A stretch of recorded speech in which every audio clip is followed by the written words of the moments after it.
Assalamu alaikum. Al Amin charitable trust ಕಿನ್ಯ ಇದರ ವತಿಯಿಂದ ಶೈಕ್ಷಣಿಕ ಕಾರ್ಯಾಗಾರ ಮತ್ತು ಸಾಧಕರಿಗೆ ಸನ್ಮಾನ ಕಾರ್ಯಕ್ರಮವನ್ನು ಹಮ್ಮಿಕೊಂಡಂತಹ ಈ ಶುಭ ಸಂದರ್ಭದಲ್ಲಿ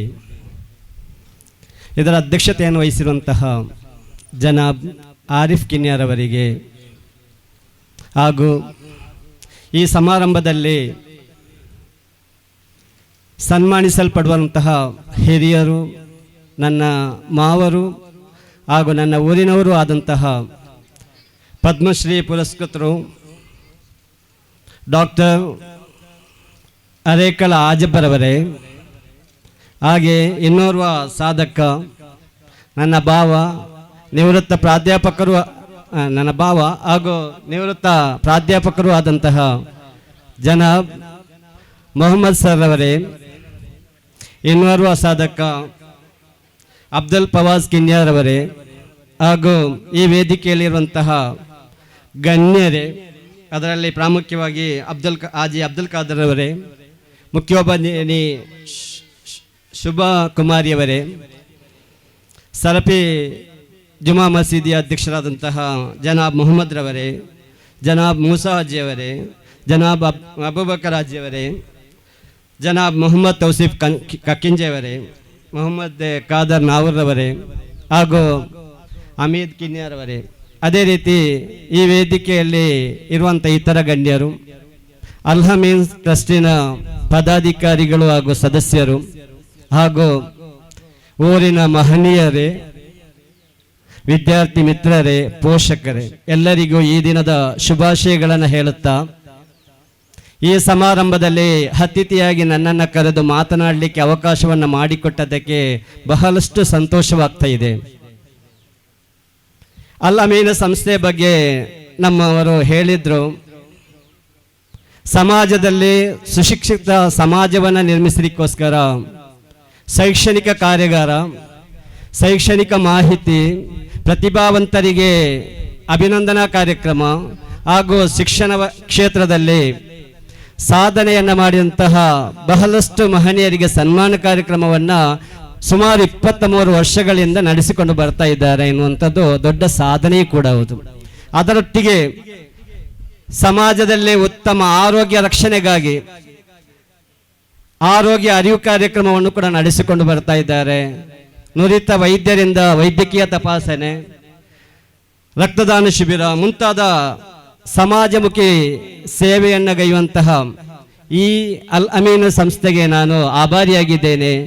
ಸರ್ವಶಕ್ತನಾದಂತಹ ಅಲ್ಲಾಹನು ಇನ್ನೂ ಅನೇಕ ಕಾರ್ಯಗಳನ್ನು, ಅದರಲ್ಲಿ ಕೂಡ ಮತ್ತೊಂದು ಕಾರ್ಯ ಇದೆ, ಅದರಲ್ಲಿ ಸಮಾಜದಲ್ಲಿರುವಂಥ ಪಿಡುಗು, ಸಾಮಾನ್ಯವಾಗಿ ವರದಕ್ಷಿಣೆ, ಮತ್ತೊಂದು ಈಗಿನ ಒಂದು ಪಿಡುಗು ಇದೆ, ಅದು ಮಾದಕ ದ್ರವ್ಯ ಉಪಯೋಗಿಸುವಂಥದ್ದು. ಅದರ ವಿರುದ್ಧ ಖಂಡಿತವಾಗಿಯೂ ಕೂಡ ನಾವು ಹೋರಾಡಲೇಬೇಕಾಗಿದೆ. ಅದನ್ನು ಈ ಸಂಸ್ಥೆಯವರು ಅಥವಾ ಈ ಟ್ರಸ್ಟ್ನವರು ಮಾಡ್ತಾ ಇರುವಂಥದ್ದು ದೊಡ್ಡ ವಿಷಯವಾಗಿದೆ ಮತ್ತು ಸಾಧನೆಯೂ ಕೂಡ ಆಗಿದೆ.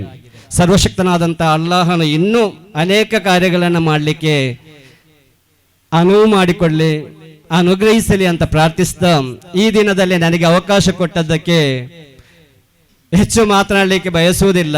ಶಿಕ್ಷಣದ ಮಹತ್ವ, ಶಿಕ್ಷಣ ಅಂದರೆ ಕೇವಲ ಪುಸ್ತಕದ ಜ್ಞಾನವಲ್ಲ, ಬದಲಿಗೆ ಮಾನವನ ಜೀವನವನ್ನು ರೂಪಿಸುವಂತಹ ಒಂದು ಪವರ್ ಅಥವಾ ಶಕ್ತಿಯಾಗಿದೆ.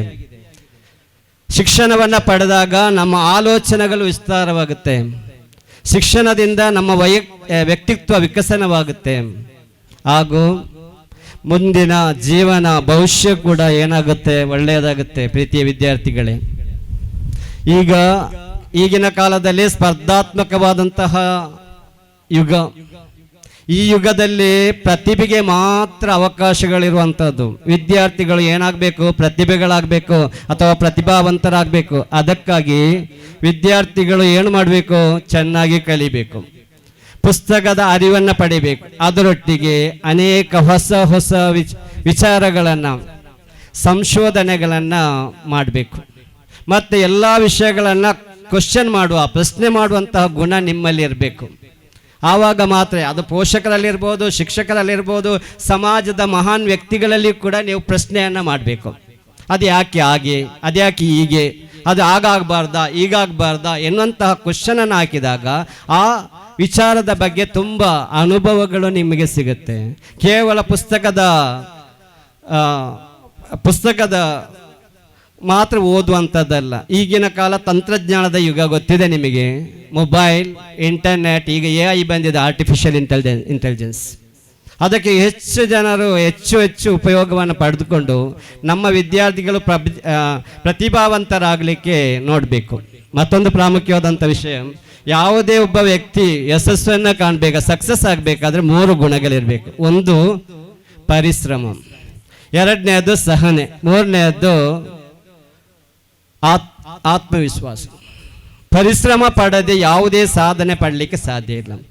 ನಮ್ಮ ದೇಶದ ಮಹಾನ್ ಜನರು ಬಹಳಷ್ಟು ಕಷ್ಟವನ್ನು ಪಟ್ಟಿದ ನಮ್ಮ ಸಂವಿಧಾನ ಶಿಲ್ಪಿ ಯಾರು? ಡಾಕ್ಟರ್ ಅಂಬೇಡ್ಕರ್ ಅವರು. ಅವರ ಜೀವನ ಚರಿತ್ರೆಯನ್ನು ಓದಿ ನೀವು, ಅವರು ಪಟ್ಟಂಥ ಕಷ್ಟವನ್ನು ನೋಡಿ. ಅದೇ ರೀತಿ ನಮ್ಮ ಮಾಜಿ ರಾಷ್ಟ್ರಪತಿಗಳಾದಂತಹ ಡಾಕ್ಟರ್ APJ ಅಬ್ದುಲ್ ಕಲಾಂರವರು, ಅವರ ಜೀವನ ಚರಿತ್ರೆಯನ್ನು ಓದಿದಾಗ ಮಾತ್ರ ಅವರು ಪಟ್ಟಂಥ ಕಷ್ಟದ ಅರಿವು ನಮಗಾಗುತ್ತೆ.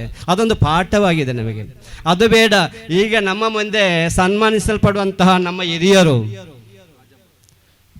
ಡಾಕ್ಟರ್ ರಾಜಬ್ಬರ್ ಅವರು ರಾಷ್ಟ್ರಪತಿಯವರ ಕೈಯಿಂದ ಪದ್ಮಶ್ರೀ ಪ್ರಶಸ್ತಿಯನ್ನು ಪಡೆದವರು. ಹಳ್ಳಿಯಲ್ಲಿ ಇದ್ದಂಥ ಒಬ್ಬ ವ್ಯಕ್ತಿ ಅವರ ಪರಿಶ್ರಮದಿಂದ ಮಹಾನ್ ಎತ್ತರಕ್ಕೆ ದಕ್ಷಿಣ ಕನ್ನಡವನ್ನು ಇವರು ಪ್ರಾಸ್ತಾವಿಕ ಭಾಷಣದಲ್ಲಿ ಹೇಳಿದರು. ಕರ್ನಾಟಕವನ್ನು ಇಡೀ ನಮ್ಮ ಸೌತ್ ಕೇಂದ್ರವನ್ನು, ನಮ್ಮ ಅರೇಕಳ ಗ್ರಾಮವನ್ನು ಇಡೀ ಜಗತ್ತಿಗೆ ಸ್ಪ್ರೆಡ್ ಮಾಡಿದಂತಹ ಮಹಾನರು ಅಂತ ಹೇಳಿದರೆ ಡಾಕ್ಟರ್ ರಾಜಬ್ಬರ್ ಅವರು ಕಿತ್ತಳೆ ಹಣ್ಣನ್ನು ಮಾರಿಕೊಂಡು ಶಾಲೆಯನ್ನು ಕಟ್ಟಿ ವಿದ್ಯಾರ್ಥಿಗಳಿಗೆ ಶಿಕ್ಷಣವನ್ನು ಕೊಡುವುದರ ಮೂಲಕ ಅವರ ಪರಿಶ್ರಮಕ್ಕೆ ತಕ್ಕದಂತಹ ಪ್ರತಿಫಲವಾಗಿದೆ. ಮೊನ್ನೆ ತಾನೇ ನಮ್ಮ ಯೂನಿವರ್ಸಿಟಿಯವರು ಗೌರವ ಡಾಕ್ಟರೇಟನ್ನು ಕೊಟ್ಟರು. ನೋಡಿ ವಿದ್ಯಾರ್ಥಿಗಳೇ, ನಾವು ಕೂಡ ಸಾಧನೆ ಮಾಡಬೇಕು, ಅವರ ಎತ್ತರಕ್ಕೆ ಬೆಳೆಯಬೇಕು. ನಮ್ಮಿಂದ ಆಗುವಂತಹ ಸಹಾಯ ನಮ್ಮ ಸಮಾಜಕ್ಕೆ ಆಗಬೇಕು. ಅದನ್ನು ನಮ್ಮ ಅಲ್ಹಮೀನ್ ಸಂಘಟನೆಯವರು ಮಾಡ್ತಾ ಇದ್ದಾರೆ. ಅದರಲ್ಲಿ ನಾವು ಕೂಡ ಕೈ ಜೋಡಿಸಬೇಕು. ಆವಾಗ ಮಾತ್ರ ಸಮಾಜಶುಖಿ ಕಾರ್ಯಕ್ರಮವನ್ನು ನಡೆಸಲಿಕ್ಕೆ ಸಾಧ್ಯವಾಗುತ್ತೆ. ವಿದ್ಯಾರ್ಥಿಗಳೇ, ಹೆಚ್ಚು ಮಾತನಾಡಲಿಕ್ಕೆ ನಾನು ಬಯಸ್ತಾ ಇಲ್ಲ, ಸಮಯವೂ ಕೂಡ ಮೀರಿದೆ. ಇದರಿಂದಾಗಿ ಪೋಷಕರ ಅಗತ್ಯವೂ ಇದೆ. ಇದರಲ್ಲಿ ಪೋಷಕರು ಏನು ಮಾಡಬೇಕು? ನಮ್ಮ ಮಕ್ಕಳ ಬಗ್ಗೆ ನಿಗಾ ವಹಿಸಬೇಕು. ಅವರಲ್ಲಿರುವಂತಹ ಚಟುವಟಿಕೆಗಳ ಬಗ್ಗೆ ಕಾಳಜಿಯನ್ನು ವಹಿಸಬೇಕು. ನನ್ನ ಮಗ ಒಳ್ಳೆಯವಂತ ಭಾವಿಸಬಾರ್ದು, ಅವನ ಆಗು ಹೋಗುಗಳಲ್ಲೇ ನೀವು ಪಾಲುದಾರರಾಗಬೇಕು. ಅವರ ಮೊಬೈಲ್ ಚೆಕ್ ಮಾಡಬೇಕು, ಅವರ ಬ್ಯಾಗನ್ನು ಚೆಕ್ ಮಾಡಬೇಕು. ಅವರ ಎಲ್ಲ ಚಟುವಟಿಕೆಗಳನ್ನು ನೀವು ಕೂಲಂಕುಷವಾಗಿ ಅವಲೋಕಿಸಿದಾಗ ಅವರ ಬೆಳವಣಿಗೆಗೆ ಅದು ಸಾಧ್ಯವಾಗುತ್ತೆ. ಆದ್ದರಿಂದ ಪ್ರೀತಿಯ ವಿದ್ಯಾರ್ಥಿಗಳು ಮತ್ತು ಪೋಷಕರಲ್ಲಿ ಹೆಚ್ಚು ಮಾತನಾಡದೆ ಎಲ್ಲರಿಗೂ ಶುಭವಾಗಲಿ ಅಂತ ಆಶಿಸುತ್ತಾ, ಈ ಅವಕಾಶವನ್ನು ಕೊಟ್ಟಂತಹ ನನ್ನ ಅಲ್ಅಮೀನ್ ಟ್ರಸ್ಟಿಗೆ ಕೃತಜ್ಞತೆಯನ್ನು ಅರ್ಪಿಸ್ತಾ ನನ್ನ ಮಾತಿನಿಂದ ವಿರಮಿಸ್ತೇನೆ. ಜೈ ಹಿಂದ್, ಜೈ ಕರ್ನಾಟಕ.